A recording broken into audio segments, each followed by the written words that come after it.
नमस्कार, मैं हूं मनीष पांडे और आप देख रहे हैं भैया बुलेटिन।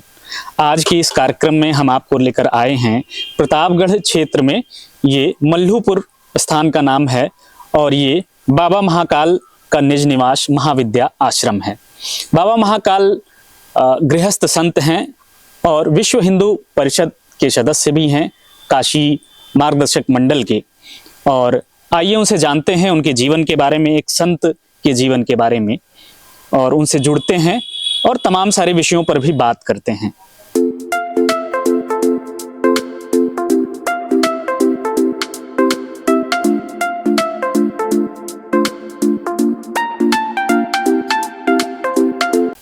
बाबा जी, आपका हमारे चैनल भैया बुलेटिन पर बहुत बहुत स्वागत है। धन्यवाद। बाबा जी, जब हम आपके बारे में जानकारी जुटा रहे थे तो हमने जाना कि आप विज्ञान के विद्यार्थी भी रहे और 90 के दशक में आपने दिल्ली में टेक फील्ड की जॉब भी की। फिर अचानक ऐसा क्या हुआ कि संत जीवन की तरफ आकर्षित हुए? आपकी आध्यात्मिक प्रेरणा और आध्यात्मिक शिक्षा के संबंध में बताइए। मेरी आध्यात्मिक अभिरुचि तो हमारी बचपन की है जी। और मैं बचपन से ही धर्म के बारे में जानना चाहता था कि क्या धर्म है, धर्म क्यों है और जीवन में क्यों आवश्यक है।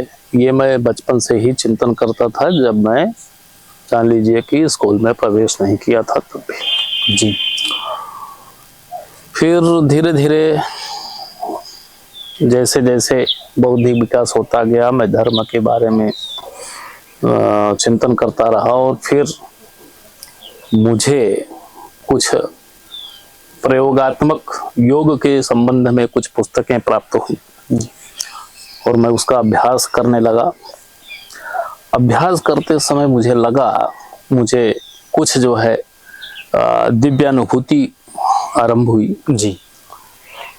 उसके बाद फिर मेरा अध्यात्म के प्रति यह विश्वास प्रबल हो गया कि जो यह विज्ञान है जो मैं पढ़ रहा हूँ, यह विज्ञान तो बहुत छोटा है, क्योंकि कोई प्रयोग करने के लिए प्रयोगशालाएं बनानी पड़ती हैं जो खर्चीला है, और जो अध्यात्म की प्रयोगशाला है बिना किसी खर्च के अपने इंद्रियों को संयमित करके हम बहुत सारे जो है आध्यात्मिक रहस्य को जान सकते हैं।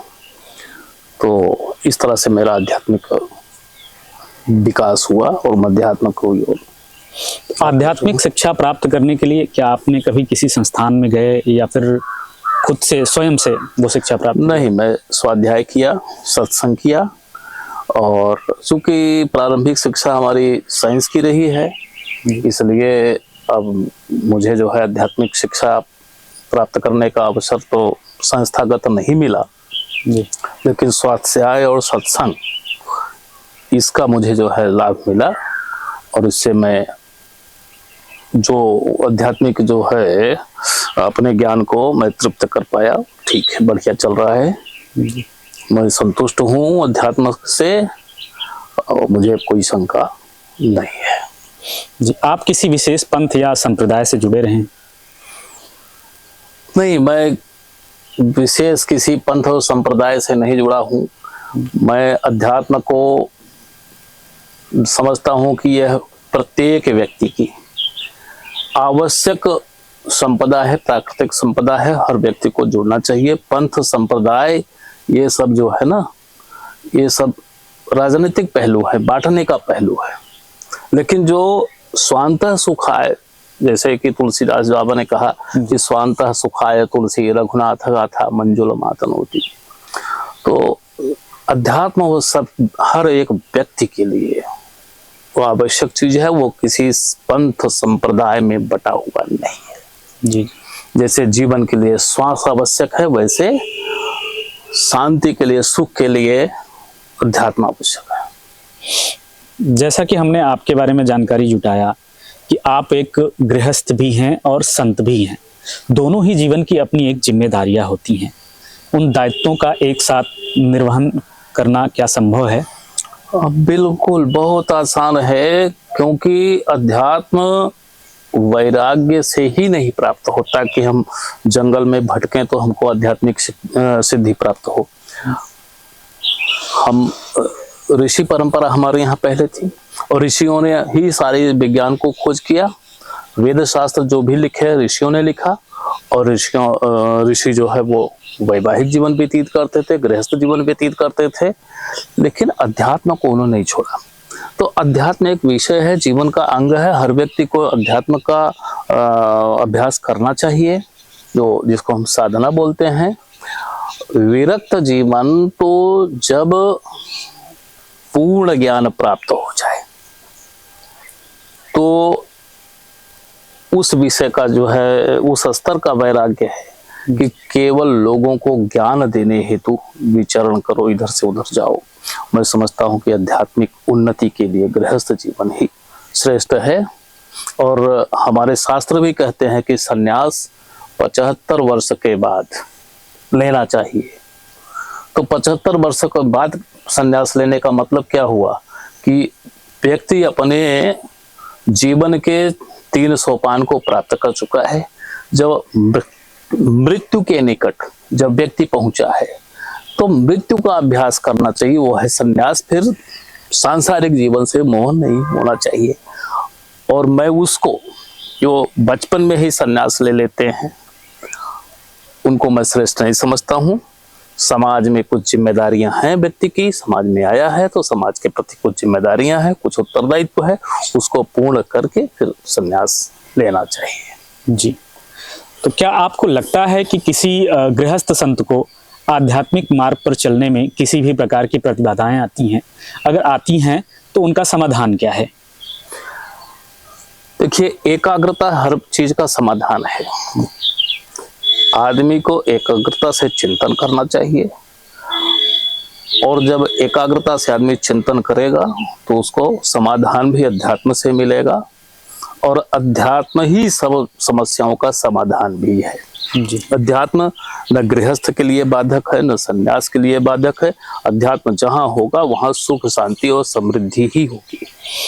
एक गृहस्थ होने के नाते आपकी कुछ जिम्मेदारियां भी होती हैं, तो उसको कैसे, उसका निर्वहन कैसे करते हैं? अब देखिए, गृहस्थ जीवन की जो जिम्मेदारियां हैं उसको भी निभाया जाता है, और कैसे पूरा होता है ये तो फिर मैं अपने जीवन को भगवान को समर्पित कर दिया हूँ। मुझे वो सहयोग करते हैं, हो जाता है जो भी है। हम ये नहीं कहते कि हम बहुत बड़े समृद्ध व्यक्ति हो जाएं, लेकिन हाँ, कबीरदास जी ने जो कहा कि साईं इतना दीजिए जामे कुटुंब समाए, और मैं भी भूखा न रहूं साधु न भूखा जाए, वह स्थिति को मैं संपन्न कर रहा हूं। मेरे यहाँ कोई अतिथि आता है वो भी भूखा नहीं रहता, और मैं भी असंतुष्ट नहीं हूँ। बस इतना है, जीवन कौन सा क्षणभंगुर तो जीवन है। जो जीवन बीत रहा है वो सुखमय बीत रहा है। बहुत हाय हाय लिप्सा मेरे पास नहीं है। जी। बीते 22 जनवरी को श्री राम मंदिर की प्राण प्रतिष्ठा कार्यक्रम हुआ। प्रतापगढ़ से बुलाए गए 4 विशिष्ट व्यक्तियों में, जिसमें राजा भैया का भी नाम है, उसमें एक नाम बाबा महाकाल का भी था। हम आपसे जानना चाहेंगे कि साक्षात दिग्दर्शक होने के नाते उस समय आपने कैसा महसूस किया, क्या महसूस किया? बहुत अच्छा लगा हमको, बहुत अच्छा लगा, और बहुत बढ़िया सुंदर व्यवस्था, जो भी ट्रस्ट की तरफ से व्यवस्था थी वो भी बहुत बढ़िया था, और सभी लोग हर्षित से उत्साहित थे। इतने वर्षों, कम से कम 500 वर्षों के युद्ध के बाद, शारीरिक युद्ध और राजनीतिक युद्ध और न्यायालयिक युद्ध, सभी युद्धों के बाद जो हमको विजय श्री मिली है, हमारे भगवान श्री राम को अपना स्थान मिला, ये बहुत हर्ष का विषय है। जी। अच्छा, राम मंदिर का निर्माण करोड़ों हिंदुओं के आस्था का विषय था। 500 वर्षों तक एक संघर्ष रहा, तमाम सारे विवादों में भी घिरा रहा, आलोचनाओं का शिकार भी हुआ। मंदिर निर्माण के लिए बहुत सारे राम भक्तों ने अपने प्राणों तक की आहुति दे दी। मंदिर निर्माण का श्रेय किसे जाता है? देखिए, कोई एक व्यक्ति तो नहीं है कि जिसको श्रेय दिया जाए। मैं समझता हूँ कि पूरे समाज को श्रेय है। आंदोलन किया विश्व हिंदू परिषद ने, उसको भी श्रेय है। कोर्ट में साक्ष्य प्रस्तुत किया शंकराचार्य ने, उनका भी श्रेय है। और हम जैसे लोग उसमें जुड़े, आंदोलन में समाज के लोग जुड़े, हिंदू महासभा, निर्मोही अखाड़ा, ये सब लोग जो है कोर्ट में जो है शंकराचार्य, हिंदू महासभा, निर्मोही अखाड़ा, ये लोग कोर्ट में फाइल किए और जिन्होंने कानूनी तरीके से विजय प्राप्त किया, और बाकी जो आहूत हो गए उस आंदोलन में, तो सबका जो है ये श्रेय रहा, किसी का ये नहीं कहा जा सकता कि इनका नहीं है। और सबको बराबर सम्मान मिलना चाहिए, सबको बराबर स्थान मिलना चाहिए जी। ऐसा नहीं है कि किसी का श्रेय कम है।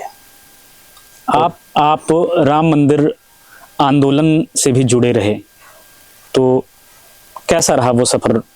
कुछ उस सफर के बारे में बताइए, किस प्रकार जुड़े रहे आप? नहीं, उस समय तो मैं विद्यार्थी जीवन था, तो 90-92 मेरा विद्यार्थी जीवन था। तो मैं एक विद्यार्थी के तौर पे संगठन में जुड़ा रहा, और 90 में जब मुलायम सिंह का गोली वाला कांड था, उस समय मैं इलाहाबाद में, क्योंकि मैं धोती कुर्ता पहनता था, चंदन लगाता था, तो मैं कॉलेज से लौट रहा था, तो मुझे इस स्वरूप को देख करके ही मुलायम सिंह की पुलिस ने मुझे दिन भर के लिए अरेस्ट कर लिया था जी। हाँ, आप भी जेल गए थे राम मंदिर में? हाँ, वो जेल मतलब वो वाली जेल नहीं थी, लेकिन यहाँ जो वैकल्पिक जेल बनाई गई थी उसमें मैं दिन भर के लिए जेल में था जी। तो विश्व हिंदू परिषद का क्या इसमें मतलब, कैसे आप जुड़े, वहाँ क्या योगदान रहा आपको? विश्व हिंदू परिषद से तो मैं 2000 के बाद जुड़ा। जब मैं दिल्ली से वापस आया तो फिर संघ के, ये विश्व हिंदू परिषद के जो जिला संगठन मंत्री होते हैं, इनसे मुलाकात हुई, और फिर मुझे बैठकों में बुलाने लगे, तो मुझे जाना लगा। और वो लोग भी हमारे यहाँ आते थे, प्रवास में भोजन इत्यादि करते थे, रहते थे, तो उनका इस तरह से हमारा उनसे संबंध जुड़ा। और एक साधक होने के नाते, एक संत होने के नाते फिर हम उनके बैठकों में जाने लगे, और धीरे धीरे फिर यहाँ से मैं 1 साल तक मैं यहाँ धर्म प्रसार का काम भी किया, दायित्व भी मेरे पास रहा प्रतापगढ़ में। और उसके बाद फिर काशी प्रांत में मार्गदर्शक मंडल में मुझे ये कर दिया गया, जिम्मेदारी दे दी गई जी। तो अब जब काशी प्रांत मार्गदर्शक मंडल की बैठक होती है तो जाता हूँ। फिलहाल 2014 से तो मार्गदर्शक मंडल की कोई बैठक न हुई। पिछले साल ये बैठक हुई थी स्वामी वासुदेवानंद जी के यहाँ, तो मैं उसमें गया था जी। और उसके बाद फिर उसी मार्गदर्शक मंडल के सदस्य होने के नाते अभी राम मंदिर में मुझे सौभाग्य प्राप्त हुआ प्राण प्रतिष्ठा में सम्मिलित होने का। अब प्राण प्रतिष्ठा कार्यक्रम की आपने बात की है, तो एक प्रश्न पूछना चाहूंगा कि प्राण प्रतिष्ठा कार्यक्रम को लेकर आदि गुरु शंकराचार्य ने भारतीय जनता पार्टी पर आरोप लगाया कि यह एक धार्मिक आयोजन को अपने लाभ के लिए राजनीतिक मूवमेंट बनाया गया, जबकि अधूरे मंदिर का प्राण प्रतिष्ठा हिंदू धर्म शास्त्रों के अनुसार सही नहीं है। इसे लेकर आप क्या कहेंगे? नहीं, देखिए, मैं तो शास्त्रों का सम्मान करता हूँ जी, और शास्त्र लिखना साधारण बात नहीं है, और शास्त्र की मर्यादा, धर्म की मर्यादा तभी तक है जब तक शास्त्रोचित हो। तो मैं जो शंकराचार्यों ने कहा है मैं उनका विरोध तो नहीं कर सकता हूँ, लेकिन अब मैं इस पे इतना विश्लेषण नहीं करता कि ये राजनीतिक है या क्या है, मैं उस पे नहीं जानना चाहता। लेकिन हाँ, शास्त्र मेरे हृदय में है, मैं शास्त्र का सम्मान करता हूँ और शंकराचार्यों का सम्मान करता हूँ जी। जैसा कि कुछ लोगों ने यह भी कहा कि शंकराचार्य दूसरे संप्रदाय से जुड़े हुए हैं, जबकि यह प्राण प्रतिष्ठा का जो कार्यक्रम हुआ है ये रामानंदी संप्रदाय के तहत हुआ। तो इस पर आपका क्या ओपिनियन है? वो यहाँ हस्तक्षेप करना उचित है या अनुचित है उनका? देखिए, शंकराचार्य जी ने जो कहा वो मंदिर प्रतिष्ठा के विषय में कहा।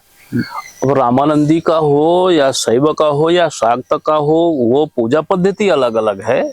लेकिन ऐसा नहीं है कि मंदिर प्रतिष्ठा में अलग अलग विधान है। तो शंकराचार्य ने जो भी कहा है उनका अध्ययन है, और मंदिर प्रतिष्ठा चाहे वो जिस भी संप्रदाय की हो उसके लिए अलग अलग नियम नहीं है। हमारे यहाँ अलग अलग संप्रदाय में अलग अलग पूजा पद्धति है, चंदन अलग अलग है, लेकिन जो आध्यात्मिक रहस्य है वो अलग अलग नहीं है जी।